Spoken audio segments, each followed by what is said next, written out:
Welcome to the Pretty and Punk podcast. My name is Dan Caldwell. And I'm Ildiko Ferenzi, and welcome to the very first ever episode of the Pretty and Punk podcast, a business podcast for entrepreneurs with kids or thinking about having kids. We're really excited to bring you this podcast. We wanted to do this first episode really explaining why both of us decided to start this podcast, because we almost started it like 5 years ago in 2015. Right.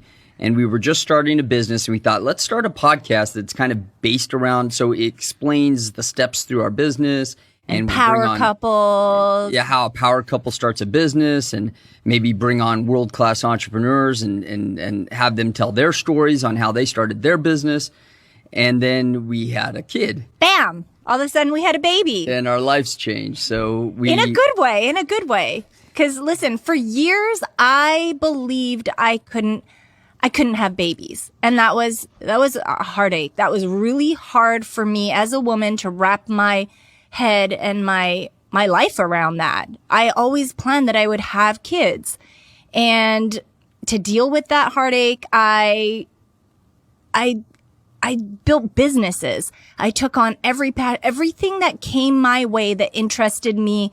I think the thing that kind of healed me and got my mind off that heartache was exactly that. Pursuing my passions, building businesses. And then I met this other entrepreneur that had the exact same vision that I did. And good looking.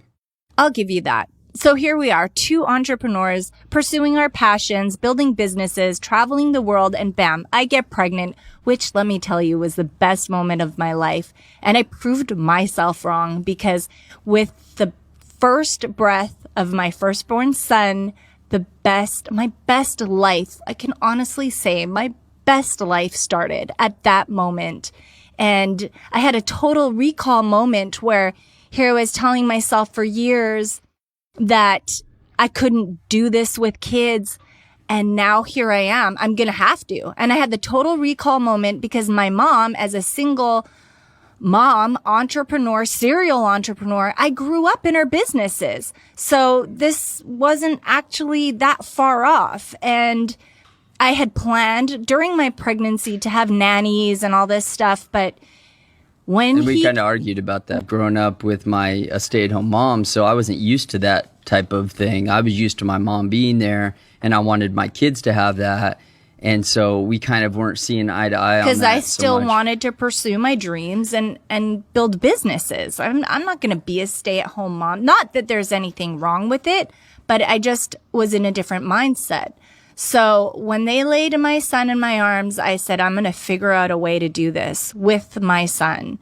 And, I'm at a point in my life where I wasn't running the architectural concrete company anymore. And even with that, I see parents bringing their kids on site. Like there's all these different entrepreneurial couples with kids, and everybody's living them different, and not everybody includes their kids. And you don't have to. You don't have to. There's no right or wrong. Everybody can do it their own way. But all of a sudden, and I was gonna leave my kids at home with a nanny and whatever else. But all of a sudden, I had that total recall moment where my mom, she gave me the decision if I wanted to be with sitters or go to preschool, and I chose to be by my mom's side because I was so engaged and loved being in that environment. Well, she had a jewelry shop at the time. And you being in there, you probably wanted to be by your mom, but it's probably kind of exciting. I loved being around adults more than kids, but this isn't all kids, but I wanted my son to be able to decide. So I didn't want to be away. I didn't want anyone else looking after my child. So at that point, I made his mind up for me. He's going to come to my shoots. He's going to come to the red carpets. And if someone doesn't want to book me because I have a kid, then I guess they don't book me. But not everybody can bring their kid with them either. No. So there's other ways of doing that. That's right. And I mean, I think that when we also were starting a business together at the same time, so an online business. So it kind of gave us this opportunity to like slowly educate him because he was starting to get older. He's 4 now. And we wanted to kind of involve him in that business a little bit as much as we could. And just be hands-on. This is just, when you have kids, you realize that it just flies by. And I didn't realize how quickly it would fly by. So everybody told me I'm at that age where other entrepreneurs are having kids and they're like, this is precious. Take every moment in. And at that point I said, I am going to take every moment in. I'm going to be the hands-on mom. I'm going to be a little bit different because I'm still going to do business and my passions,